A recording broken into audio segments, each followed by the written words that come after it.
वीर परमेश्वर जी की असीम रजा से आप सभी पुण्यात्माएं सत्संग सुन रहे हैं। परमात्मा पूर्ण ब्रह्म कबीर परमेश्वर जी ये हम सभी आत्माओं के जनक हैं, ये हमारे हमदर्द हैं। और पुण्यात्माओं, आप यहाँ बहुत गंदे लोक में रह रहे हो। इस लोक में कोई भी ऐसी वस्तु नहीं है जिसे हम अपनी मानकर निश्चिंत हो जाएं। इसके लिए कबीर परमेश्वर जी ने आके हमें याद दिलाया है कि झूठे सुख को सुख कहे ये मान रहा मनमोद, ये सकल चबीना काल का, कुछ मुख में कुछ गोद। फिर परमात्मा याद दिलाते हैं कि जिस लोक में आप रह रहे हो, इसमें आप क्या उद्देश्य लेकर जी रहे हो। यदि आप संतान को अपना समझते हो या संपत्ति को अपना समझते हो, उसके विषय में बताते हैं परमात्मा, जब काया तेरी है नहीं, ये माया कहां से हो। चरण कमल में ध्यान रखो, इन दोनों को खो। नंगा आया जगत में, नंगा ही तू जावे, और बीच में ख्वाबी ख्याल है, ये मन माया भरमावे। कबीर साहब कहते हैं कि बिन उपदेश अचंभ है, ये क्यों जीवित है प्राण, करना ही पाषाण। अगम निगम को खोज ले बुद्धि विवेक विचार, उदय अस्त का राज मिले तो बिन नाम बेगार। तीन लोक का राज जय कोई जीव को दे, और कहते हैं लाख बधाई क्या करे जय नहीं नाम तने। राम रटत कोड़ी भलो, राम रटत कोड़ी भलो,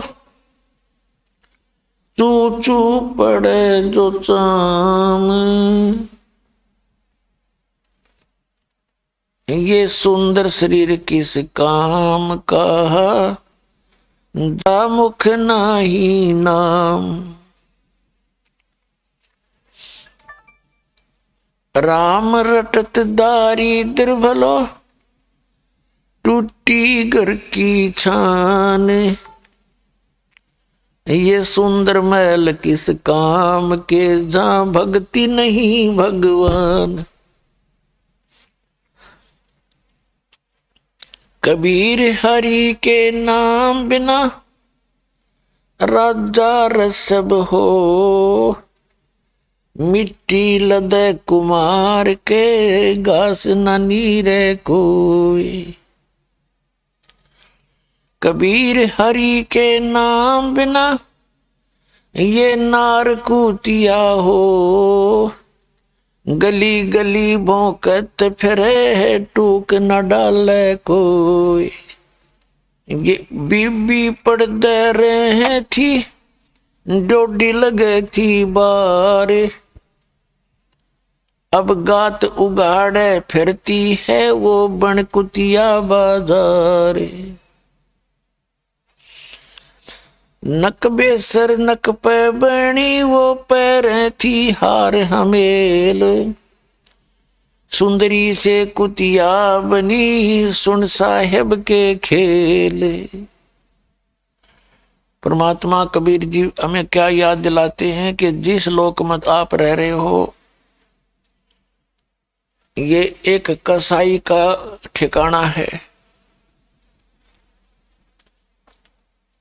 और उसका नाम है ब्रह्म। ज्योत स्वरूपी निरंजन, उसको काल कहते हैं, वो वास्तव में काल है। और उसने एक श्राप लगा हुआ है 1,00,000 मानव शरीरधारी प्राणियों का नित आहार करने का। उसके लिए आप जी को यहां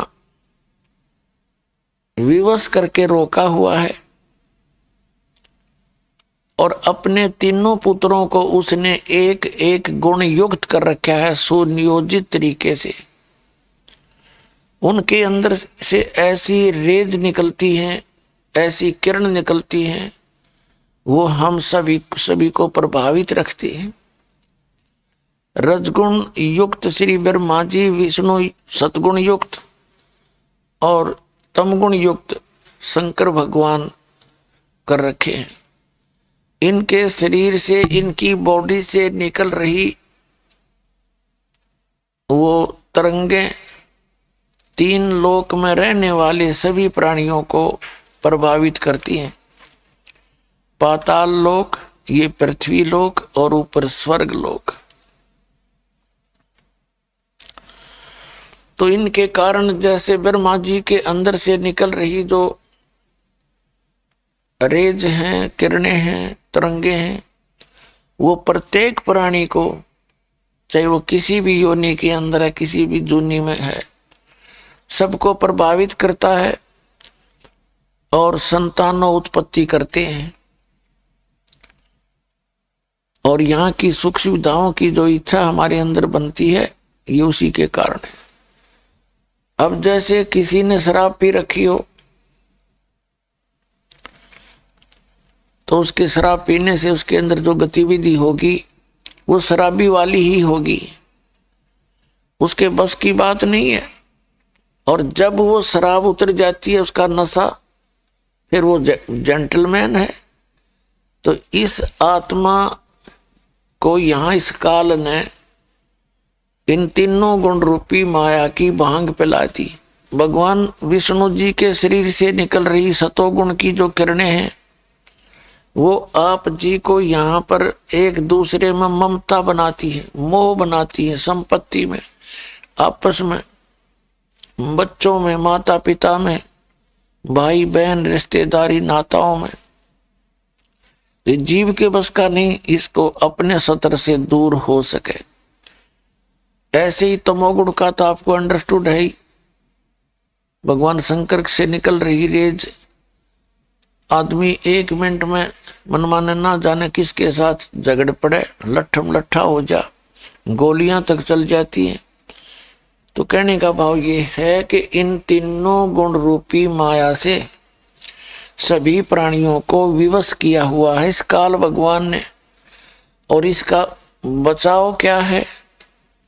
कबीर परमेश्वर जी की शरण में आने से, उनके सत मंत्रों के जाप करने से ये प्रभाव फिर कम हो जाता है, धीरे धीरे निष्क्रिय होने लग जाता है। ये एंटीबायोटिक्स टैबलेट समझ लो, कैप्सूल समझो परमात्मा के नाम की, जो इस काल के भांग को उतार देती हैं। फिर ये आत्मा की तड़फ एक न्यारी बने है, भिन्न बनती है, विकारों से दूर हटने की तड़फ जाती है ये, और सतलोक में जाने के लिए ये अपना पूर्ण प्रयत्न करता है, तन मन धन समर्पित कर देता है। फिर यहाँ की जब ये नशा उतर जाएगा ना काल की भांग का, उस समय देखना, पहले जो शराब पिया करते थे, हुक्का बीड़ी पीते थे, मांस खाते थे, अब जब भांग उतर जाएगी ना, ये ज्ञान समझ में आ जाएगा, फिर उसको वो नरक दिखाई देगा पिछला जीवन। हे भगवान, और कितनी खुशी के साथ अपने कर्म फोड़ रहे थे। तो पुण्यात्माओं, सौभाग्य आपका, आप सत्संग सुन रहे हो, क्योंकि सत्संग के बिना इस जीव को पता नहीं चलता आपको क्या करना चाहिए था। और जो क्रियाएं आप कर रहे हो ये करण की भी है कि नहीं? कोई चोरी कर रहा है, उससे हमारा जीव हो रहा है, कसाई बकरे काटे उससे हम खुश हो रहा है, कोई मांस खाता उसको बुरा मानने नहीं रहा, क्योंकि बुरा मानना तो खावे को नहीं उसने। तो पुण्यात्माओं, इस ज्ञान से प्रथम तो हम इंसान बनेंगे और इंसान से फिर देवता बनेंगे। क्योंकि देवता कौन होते हैं? जो बुराइयों से दूर हो जाए, भगवान की भक्ति करें, वो देवता। तो पुण्यात्माओं, परमात्मा ने रजा बख्शी आपके ऊपर, सेट करवाई। अन्यथा जो भक्ति नहीं करते और भक्ति करते भी हैं तो झूठे नामों की, नकली नामों की और झूठे गुरुओं से दीक्षा प्राप्त करके या अपनी मन मर्जी से कोई अन्य उपासना करते हैं, वो सारी यूजलेस है, वो व्यर्थ प्रयत्न है भक्ति मार्ग का। इसलिए परमात्मा बताते हैं जो भक्ति नहीं करते और करते हैं तो शास्त्र विधि त्याग के मनमाना आचरण करते, और जो आज एक विशेष धारणा बनी हुई है समाज के अंदर इस काल भगवान की प्रेरणा से कि सत्संग के अंदर अच्छे व्यक्ति नहीं जाते, अच्छी बहन बेटियां नहीं जाती, और दूसरी धारणा ये बनी हुई है कि भक्ति तो बुढ़ापे में कराया करें। छोटे छोटे बच्चे भी सत्संग में जाते हैं, बताए न कि अक्ल मारी जा रही। तो पुण्यात्माओं, ये सारा का सारा तत्व ज्ञानहीनता का परिणाम है।